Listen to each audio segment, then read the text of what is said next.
Sebelum mendengarkan kisah tentang asal-usul kuntilanak, jangan lupa subscribe channel YouTube Herai Bercerita terlebih dahulu, agar tidak ketinggalan kisah-kisah yang lainnya, yang akan diposting untuk setiap harinya. Terima kasih. Di sebuah kerajaan besar di Jawa pada zaman dahulu, hiduplah seorang wanita cantik bernama Ratna. Ratna adalah seorang gadis desa yang sederhana namun memiliki kecantikan yang mampu membuat siapapun terpesona. Ia sering kali menjadi perbincangan para pemuda desa yang berusaha mendapatkan hatinya. Namun, Ratna bukanlah wanita yang mudah tertarik. Ia adalah sosok yang mandiri dan bijak dalam mengambil keputusan. Suatu hari, nasib Ratna berubah ketika ia bertemu dengan seorang pangeran dari kerajaan yang berkuasa. Pangeran itu bernama Aditya. Aditya, yang tampan dan gagah, datang ke desa Ratna untuk berburu bersama para pengawalnya. Pertemuan mereka dimulai ketika Ratna tak sengaja menolong kuda sang pangeran yang hampir terperosok ke dalam jurang saat mereka melintasi hutan dekat desanya. Pangeran Aditya terpesona oleh kecantikan Ratna, yang tak hanya elok rupa, tetapi juga ramah dan cerdas. Ia mulai sering mengunjungi Ratna, membawa hadiah-hadiah mewah dan menjanjikan masa depan yang indah. Ratna, yang awalnya berhati-hati, perlahan mulai jatuh cinta pada pangeran. Masyarakat desa pun ikut bahagia melihat hubungan itu, berharap bahwa Ratna akan menjadi istri seorang pangeran. Namun, di balik pesona dan janji manis pangeran, tersimpan niat yang tidak tulus.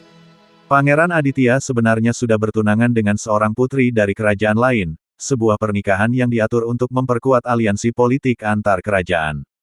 Tapi pangeran yang nakal dan licik itu tak pernah memberitahukan Ratna tentang pernikahan yang direncanakan tersebut.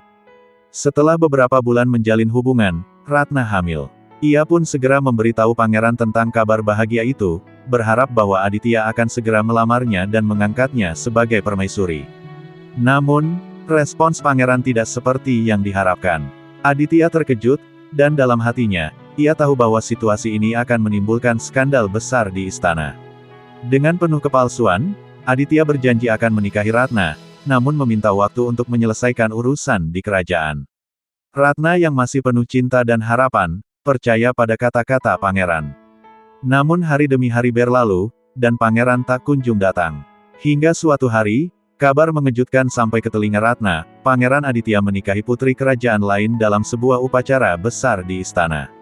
Ratna patah hati. Ia merasa telah dikhianati oleh orang yang paling ia cintai. Kesedihan yang mendalam itu semakin parah ketika masyarakat desa mulai menjauhinya. Mereka memandang rendah Ratna karena hamil tanpa suami. Ratna dipermalukan dan diasingkan. Di tengah tekanan batin dan mental yang begitu berat, Ratna semakin menderita hingga akhirnya meninggal dunia dalam kesendirian dan keputusasaan. Namun, kematiannya bukanlah akhir dari kisah ini. Arwah Ratna tidak tenang. Kesedihan, amarah, dan rasa dendam yang mendalam terhadap pangeran dan masyarakat yang mengkhianatinya membuat Ratna berubah menjadi sosok yang menyeramkan. Ia menjelma menjadi kuntilanak, hantu wanita yang mencari pembalasan atas penderitaan yang ia alami. Kuntilanak dikenal muncul dalam wujud seorang wanita bergaun putih panjang dengan rambut hitam yang terurai menutupi wajahnya. Ia sering terlihat di malam hari, berkeliaran di sekitar desa atau hutan tempat ia dulu tinggal. Desas-desus tentang sosok ini mulai tersebar. Banyak pria yang melintas di dekat hutan atau pohon besar di desa itu mengaku melihat bayangan putih melayang di antara pepohonan. Beberapa bahkan mendengar tangisan lirih atau suara tawa yang menyeramkan. Kuntilanak dikenal sebagai arwah yang penuh dendam terhadap pria, terutama mereka yang berlaku jahat kepada wanita. Beberapa pria di desa yang mencoba merayu wanita lain atau berbuat jahat, mendapati diri mereka diteror oleh kuntilanak. Ia akan muncul di malam hari, menghantui mereka dengan tatapan matanya yang kosong dan tawa mengerikan, sebelum akhirnya membawa mereka ke alam gaib, tanpa pernah kembali. Namun, tak hanya pria yang menjadi korbannya.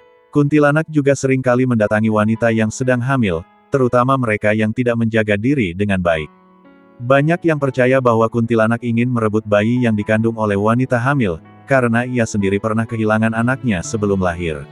Legenda ini terus berkembang seiring berjalannya waktu. Banyak orang percaya bahwa untuk menghindari teror kuntilanak, mereka harus menjaga perilaku dan menghormati wanita, agar tidak memancing kemarahannya. Ada juga yang percaya bahwa kuntilanak bisa diusir dengan menancapkan paku di bagian belakang lehernya, yang konon akan menghentikan kekuatannya dan menjadikannya kembali sosok manusia. Namun, cerita ini tetap hanya menjadi bagian dari mitos yang menambah misteri sosok kuntilanak. Seiring berjalannya waktu, cerita tentang kuntilanak menyebar ke berbagai daerah, dengan berbagai variasi dan versi. Di beberapa tempat, kuntilanak disebut juga sebagai Pontianak, atau hantu sundel bolong, tergantung pada detail cerita dan lokalitasnya.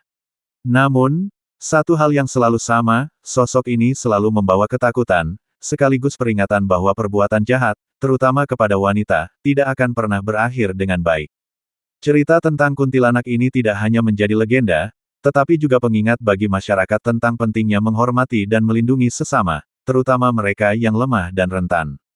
Hingga kini, mitos tentang kuntilanak masih hidup dalam budaya Nusantara.